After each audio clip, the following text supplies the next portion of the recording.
on the book of Daniel. This is lesson 8 in our plan. We're going to be talking about Daniel chapter 3, and we're going to cover first half of Daniel chapter 3 tonight, and then next week we're going to cover the second half. Now, I didn't add any fancy transitions because I think that Zoom just gets in the way when you're trying to do that. So we're just going to go through this, and I'll just do more talking instead of fancy one at a time things. Anyway, this is the fiery furnace. You might remember the story about Daniel's three friends and how they get caught or cast into the furnace, and then they came out without a scratch on them or any singes or anything. So the story that we've got actually has 5 parts. This, if you're writing a TV show, this would be a great outline. This is the way you can introduce drama, introduce a challenge, and how it all comes out in the end. For us, our story has a setup. As we're going to talk about how Nebuchadnezzar gets the things rolling with his fancy statue. We're going to talk about the challenge, and that'll be where Daniel's 3 friends get accused of being disobedient to the king. And that'll be tonight's message. Really, that's where we're going to leave off. And next week, we're going to talk about the response. That is what Daniel's 3 friends say. What the consequences are, they actually get tossed into the oven, and what the outcome is, the miraculous outcome that really proves that God is who he is. All right, so let's talk about the image of gold, and we're going to read verse 1 of Daniel 3. I'll put it up here on the screen. King Nebuchadnezzar made an image of gold whose height was 60 cubits and its breadth was 6 cubits, and he set it up on the plain of Dura in the province of Babylon. And that's a whole lot of cubits and duras and stuff. We'll talk about what all that means. All right, let's talk about the size of this thing. First of all, 60 cubits by 6 cubits. So it's like a 1 by 10 really tall statue. What's a cubit? You probably all have heard the term cubit before, but back in the old days, before they had meter sticks or foot-long sticks, they used to use their arm for measurement. A cubit would be the distance from somebody's elbow to the tip of their longest finger. And generally speaking, that was about 18 inches, or about 1.5 feet, although it could vary by who was doing the official setting. Usually the king's cubit would be measured, and that's what they used as a standard.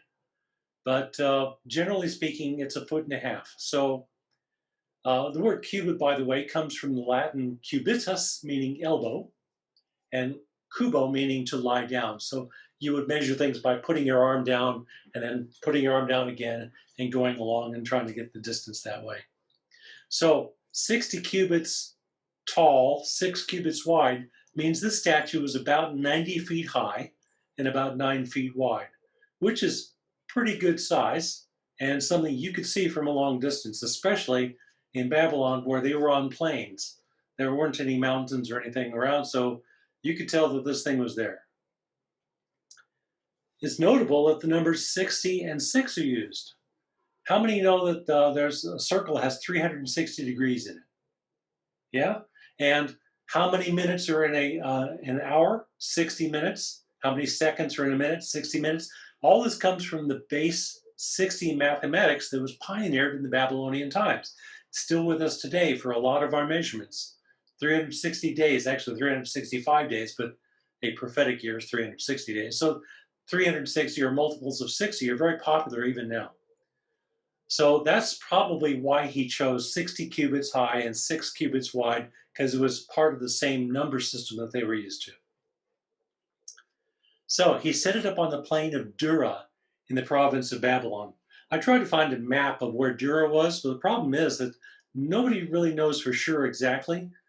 Some folks place it southeast of Babylon, actually outside of the city, near a bunch of small rivers as they converge together. And there's some mounds bearing names that are similar to Dura, like Duer or Duer, depending on how you spell it. This is possibly the base of a great statue because they found that there could have been a foundation there. Others think that maybe that was actually something inside the city because that would be closer to where everybody would be when they were called to worship this thing, which we'll get to in a little bit. The name Duru indicates a rampart, and everybody knows a rampart is, right? It's a defensive wall around the city. So this was probably close to one of those walls if it was indeed inside the city. But whatever the case, it was tall enough that people could see it from all around. It's very clear that the location was chosen so the statue could be visible. Nebuchadnezzar wanted this thing to be noticeable by everybody, and he would use this as a unifying center for the people, which brings up an interesting point. And we'll get to that in a second. Let's talk a little bit more about the image itself. Remember, he set up an image of gold. Now we're saying statue, we're using the term statue and image interchangeably, but image would imply that there was something on there that was recognizable. Who was this image? What was the statue representing? Well, we don't know for sure. The scripture has a lot of holes in it, but there's been a lot of speculation about this because people have been writing about the book of Daniel for ages. Could have been Nebuchadnezzar himself, like in this little picture that you can see. Maybe it was him all dressed up, or maybe it was one of his gods, because you know he had his favorite gods that I forgot the name of it. Probably a good thing too. Anyway, we don't know who it was, but was it solid gold? You know, a statue that's 90 feet tall and 9 feet wide, if it were made of solid gold, it would be pretty expensive, but also wouldn't be very strong. Because remember, gold is a soft metal. You know, your ring might be hard, but you wouldn't want to build a bridge out of gold. It's just too malleable and it's easy to move. So the scripture, again, doesn't say whether it's solid gold.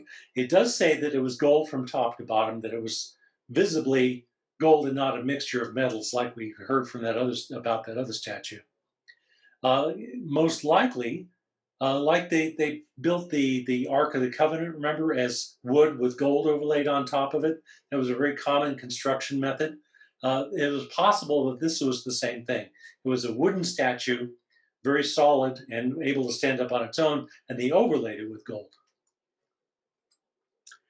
Why was it all gold, that is not a mixture of metals like that statue we saw in the dream that Nebuchadnezzar had? Again, scripture doesn't say, but there's been some interesting speculation. Remember, this is after Nebuchadnezzar had had his dream, and he required the wise men to tell him what the dream was. They couldn't do it, but Daniel could because God told him what the dream was, and he was really impressed by that. But remember, that statue was one kind of metal at the top and different kinds of metal as you went down to the feet. And the feet were very fragile because they were a mixture of metal and clay. So maybe 18 years after that, which is when he built this image, according to what some historians say, maybe he had in mind that he wanted to extend that head of gold a little longer than the time that it was going to be around. So maybe it was an effort to change the course of the future. Maybe instead of having just a dream of a statue, he'd build one, but he'd make it all gold. Because remember, Daniel said he was the head of gold in this dream, in the statue in the dream. So maybe he chose to be all gold so it would be stronger than the mixture of metal at the feet. But the problem was, he was a pagan man, and he was really looking in the wrong direction. What he was doing was he's building this gold statue for people to worship it. So he thought maybe if it was all gold, they would think more highly of him and it would glorify his kingdom. But Nebuchadnezzar was still a pagan man. At this point, he hadn't gone through some of the other adventures that we read about later in chapter 4. And instead of fixing the feet, really he should have focused on what that stone cut without hands was in the dream. Remember that? There was this statue made of a head of gold and arms of silver, body of brass, and then legs of iron and feet of iron and clay. But what happens towards the end of the dream is a stone cut without hands crashes into the statue, obliterates it, and then takes over the entire world. He should have focused on that because really that's the Most High God. And that's who was giving him the answers to his dream. And later we'll see that's who rescues the people that he ends up tossing in the oven. All right, let's compare the two statues that we're talking about. In chapter 2, we had the statue of Nebuchadnezzar's dream. In this chapter, we have the statue of gold that Nebuchadnezzar sets up. What are the differences? Well, the dream statue came from God. That was of divine origin. The statue that we're reading about in this chapter, that's of human origin. Nebuchadnezzar built it. In chapter 2, it was just a vision.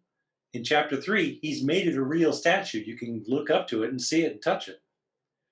In chapter 2, that was a private revelation to Nebuchadnezzar. In chapter 3, Nebuchadnezzar builds a statue and he tells the entire population to take notice of it. Chapter 2 was made of different metals, as we just mentioned, and for good reason. There was a reason behind those metals. In chapter 3, it's only gold. Chapter 2, the statue wasn't an object of worship, but as we'll see as we get to the next section here, Nebuchadnezzar made this statue, this physical one, to be worshipped by all people. In chapter 2, it was fairly well described as to what the statue was made of and everything. But in chapter 3, we're only given a general explanation as to what that statue is. So there's no great details about it. Usually when that happens, that usually means it's not as important to find out what the statue is. It's important to what happens around the statue. So let's pay attention to that. So let's get to the next 6 verses, 2 through 7. And this is the command to worship. So now we're going to get to what Nebuchadnezzar's telling everybody to do with this statue. All right? Verse 2, then King Nebuchadnezzar sent to gather the satraps, the prefects, the governors, the counselors, the treasurers, the justices, the magistrates, and all of the officials of the provinces to come to the dedication of the image that King Nebuchadnezzar had set up. Then the satraps, the prefects, the governors, and the counselors, the treasurers, the justers. This gets a little repetitive after a while. We'll talk about that in a second. And all the officials of the provinces gathered for the dedication of the image that King Nebuchadnezzar had set up. And they stood before the image that Nebuchadnezzar had set up, and the herald proclaimed aloud, "You are commanded, O peoples, nations, and languages, that when you hear the sound of the horn, the pipe, the lyre, the trigon, the harp, the bagpipe, and every kind of music, you are to fall down and worship the golden image that King Nebuchadnezzar has set up. And whoever does not fall down and worship shall be immediately cast into the burning fiery furnace." Therefore, as soon as all of the people heard the sound of, here we go again, the horn, the pipe, the lyre, the trigon, the harp, the bagpipe, and every kind of music, all the peoples, nations, and languages fell down and worshiped the golden image that King Nebuchadnezzar had set up. Let's take this apart and see what it's all about. First of all, why did he do this? Wasn't it good enough that he was king? I mean, he had his own pagan gods he'd liked everybody to worship, but why did he set up this one statue? Well, keep in mind that Babylon was a brand new kingdom under Nebuchadnezzar II. This is the fellow who took over from his dad, Nabopolassar, and he's resurrecting it from the ancient Babylon that it used to be, and now he's got all these conquered people that are now part of his nation. Not just Israel, but everybody around Israel was also getting swallowed up. And he had defeated Egypt, and he had gotten all these other nations together. So now we have an amalgam of different nationalities, all within Babylon, all under his control. The problem is, if you don't have unity, things can fall apart very quickly. Differences invite conflict. And anytime you got conflict, you can have arguments, and that can really disintegrate your kingdom, no matter how strong of a king you are. But common religion can unify different people. And that was his goal. He was going to get everybody together to worship one common thing, no matter what their other worshiping was, no matter what their religion was, what gods they had. In Babylon, they had this one image. In public worship, if you sit and you bow down to this image, you are making a statement of unity that you belong to everybody else that's doing the same thing at the same time. Now, there's some interesting notes about this. First of all, does this sound familiar? In the same geographical area, some 1,000 years or so prior to this, there was another attempt to unify a bunch of people with something big created in the middle of the valley, the Tower of Babel. So this is the same pagan effort all over again of trying to unify people under the wrong set of beliefs. Another interesting note, even though Nebuchadnezzar's command is directed toward all the people, he said all the people need to worship. Who's in light? Who's in focus in this passage? It's all the officials, the satraps and the governors and this and that's, all the people that we were mentioning. in those lists.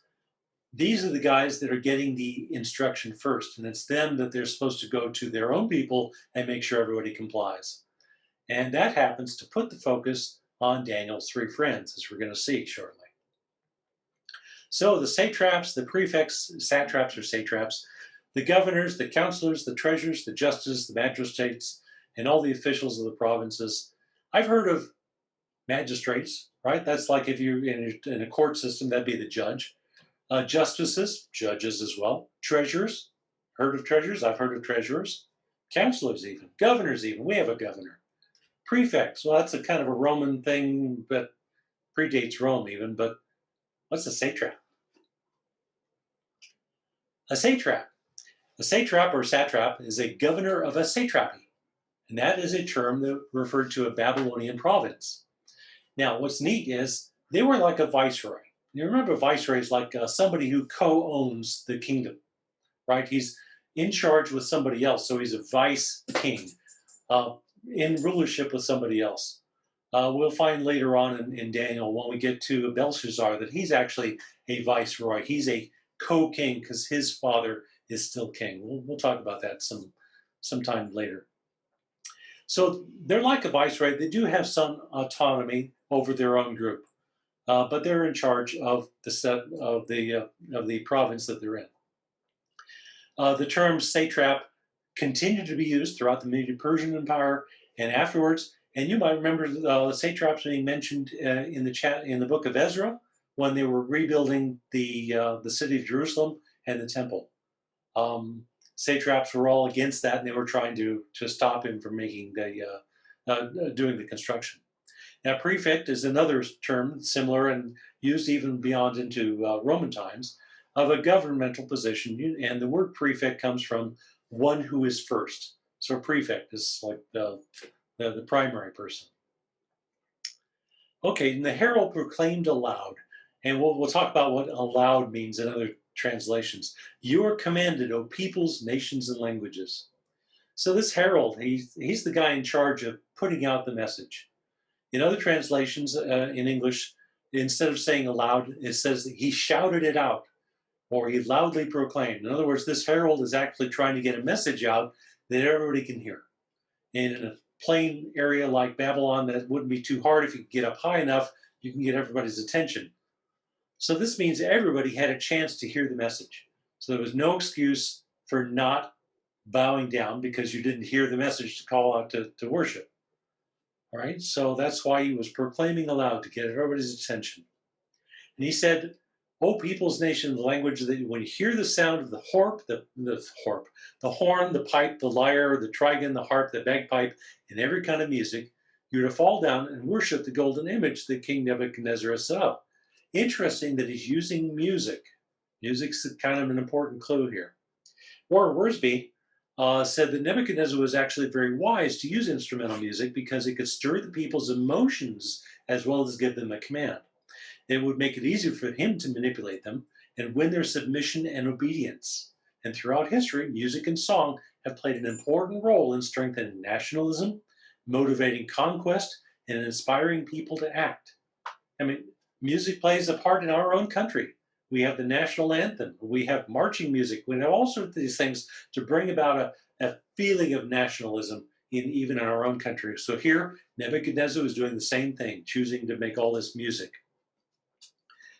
Now, in this chapter, we read 4 different times this list of horn, pipe, lyre, trigon, and harp. Why is it being repeated so often? Well, this is kind of a carryover of oral tradition. Have you heard of oral tradition? Oral tradition is what they used to have before they started writing down scripture. In the old days, before clay tablets, people would pass on knowledge from parent to child and from elder to younger through the practice of oral tradition. And I'd like to make a point about oral tradition. A lot of people who don't like to believe that the Bible is true will point to oral tradition as one of the places where it could possibly have been corrupted. They cite the telephone game. Remember the telephone game? You whispered to somebody a message, and then they turn around and they whisper to somebody else. It's a party game, and by the time you get through a whole chain of people, then the last person tells what the original message was, or tells what the message was that he heard, and the other person tells what the original one, and everybody gets a good laugh of how corrupted the message came. That's not oral tradition. How good would the telephone game work if instead of having one person whisper to one other person, you had one person stand up in front of a whole bunch of people that included people who already knew the story and could correct you because they were the elders and they could tell you whether you got it right or wrong. And then you recited to young and old what you remembered. And if you didn't remember it, they would correct you. You would correct yourself. And then you would follow through with the same thing. And you would always have a line of succession of elder people and younger people in the same group. That's oral tradition, and that doesn't vary. Yes, there will be changes in the way things are worded, especially if they trip over their tongue like I do so often. But the message would be the same and it would be preserved. So before things were written down, oral tradition was a way of keeping that message going, and it involved the practice of repeating. So by the time we got to some of these older books in the Bible, Job especially, and some of the other ones, you'll see that there was a lot of repetition. And this was a carryover of the oral tradition methods, just repeating it the same way. Also, we're talking about Daniel here, and Daniel's acting as an official of the court, keeping records like some of the others were. And so, for sake of historical record, they didn't abbreviate, because if one part of the message got destroyed, if, for instance, some part of a scroll got damaged, you'd read the same thing over again in another part of the scroll. So, for the sake of historical record, they kept the things repeated so that there would be some consistency. And also, sometimes we're reading in English a big long phrase like horn, pipe, lyre, trigon, and so forth, but that may have been only an original word or a couple of words in the original language, and it just doesn't translate well into English. So the translators that wrote the English Bible from the original Greek and Hebrew will oftentimes repeat long phrases again. So it wasn't that much work for the original authors, but for us, it's a little bit more work. So that's why you're seeing these things. So everybody's heard of a horn and a pipe and a harp, and even bagpipes. And a lyre, well, a lyre's like a harp. What's a trigon? Trigon sounds like something like it isn't, but really a trigon is just a triangular harp. A triangular harp, basically a triangle shape with 4 strings on it, and it was one of the popular instruments they used for banquet music. You know, like in a fancy banquet where you might go and you have to wear a suit and tie and maybe a tuxedo or what, just to have breakfast. They may have a 4-string quartet, right? Same idea. They had stringed instruments for banquets, and the trigon was one of these instruments. This picture is not a trigon. I tried to find a good picture of a trigon. All I saw was a picture of a triangle with 4 strings on it. It really didn't do some justice. But take a look at some of the elaborate nature of this thing. This is a 4-stringed harp or a 5-stringed harp.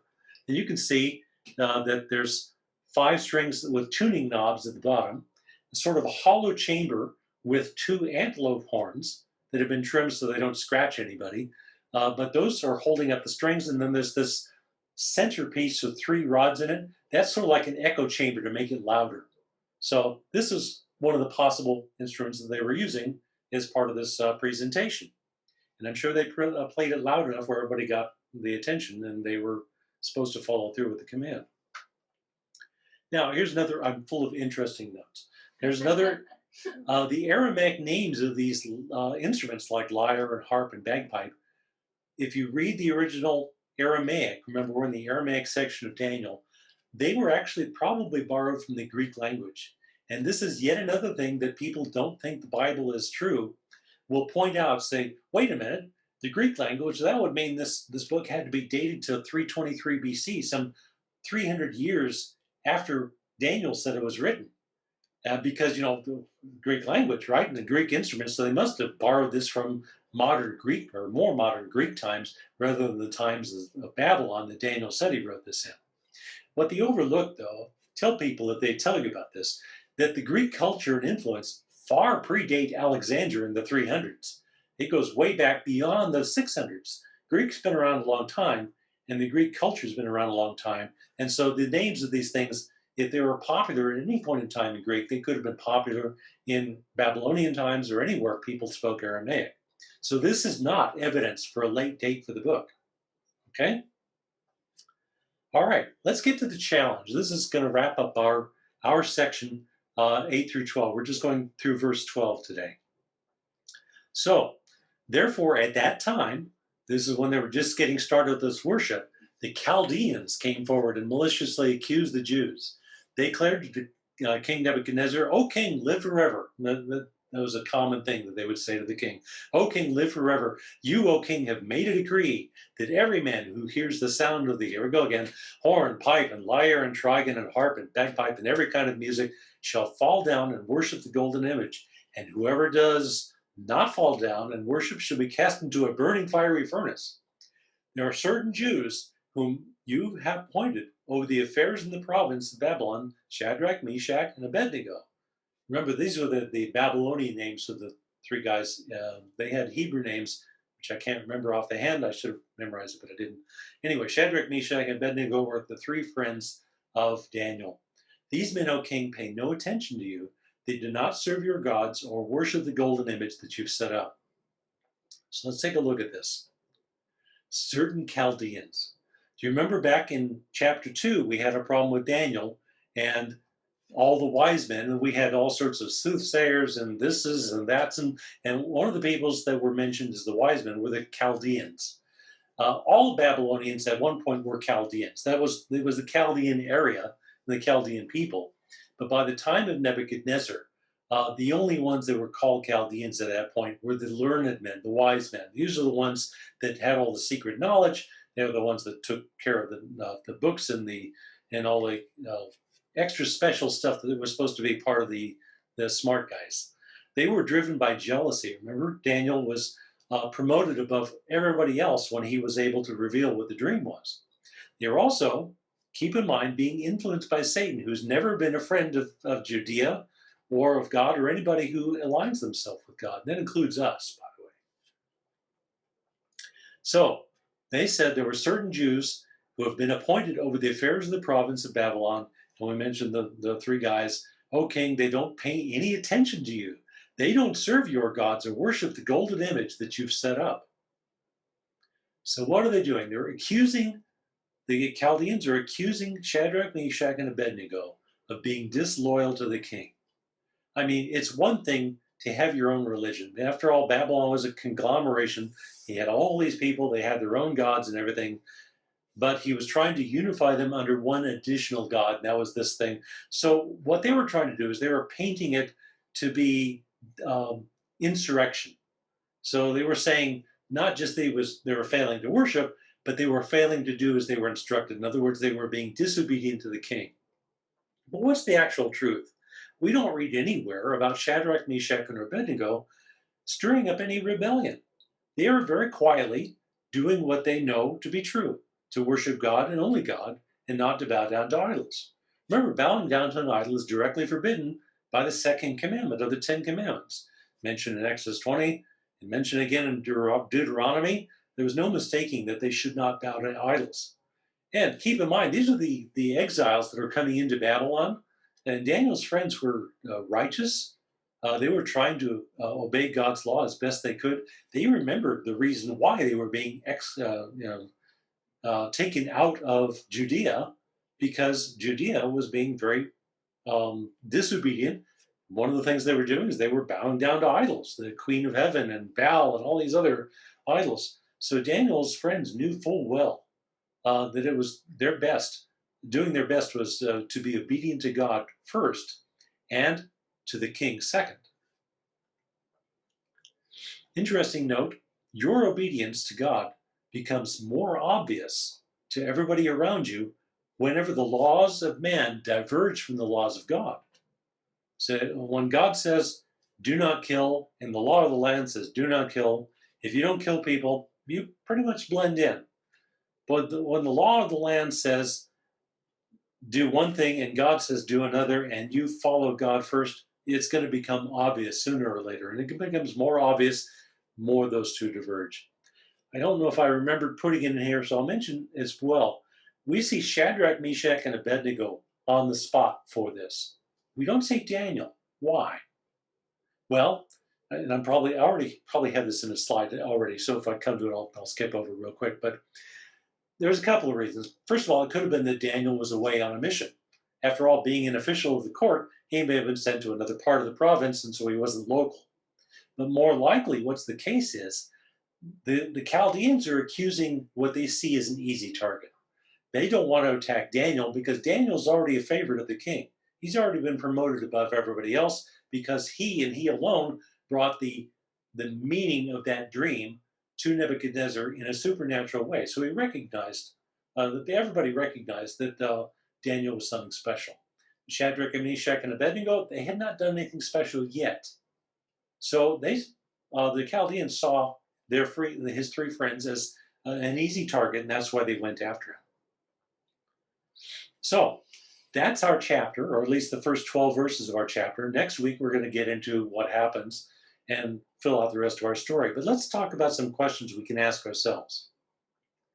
First of all, what's the order of priority? We see scriptures like in Matthew 22:21, render unto Caesar what is Caesar's, and render unto God what is God's. In Titus and also in Romans, we see be submissive to the rulers and authorities, to be obedient. We're actually commanded to be obedient to those in charge in the land. We also see commands like Peter's and Barak, I think it was Peter and who was the other apostle? John. Peter and John. We must obey God rather than men. Remember when they were starting out in their ministry, that the Jews were locking them up in prisons, saying that you should not preach Christ, and they were saying that we'd like to obey, but we're supposed to obey God rather than men. In 1 John 5:3, this is the love of God, that we keep his commandments. It's not just enough to say that you're a Christian. You need to show it too by doing something that's the fruit of the Spirit, and that is to keep the commandments. And remember, even Jesus prayed, I don't ask that you take them out of the world, but you keep them in the world away from the evil one. Right? So we're in it with everybody else, and we're here to be a light to people. So what? If you're put on the spot today, what do? You have to remember that sometimes there's no way out of it. You can go around it sometimes, you can go through it sometimes. Through it might be the only option for you. Remember Proverbs 16:25, and I think it's 14:12 as well. There's a way that seems right to a man, but the end is the way of death. To the world, it might seem that we're prejudiced if we believe a certain way. And if we don't agree with them, they consider that not being tolerant. Because the word tolerance, the meaning of the word tolerance has become rather blurred in today's world. And we're getting put on the spot even now, but it'll get worse. But the world thinks that it's on the right path. If you look at what people are preaching, you can see that it's not right. Only God truly has the right way, so endure to the end. I want to leave you with a quote from John MacArthur, and this is actually a fairly recent quote that he gave when he was meeting together, defying the orders from the governor. He said, the church always refines its convictions under duress. So if you think you're a Christian now, that's great, but the proof will be as times get harder and as things get tougher, if you stick to your guns and if you go through it, that'll prove it. All right, that's our lesson. All right, I'm going to stop sharing and then we can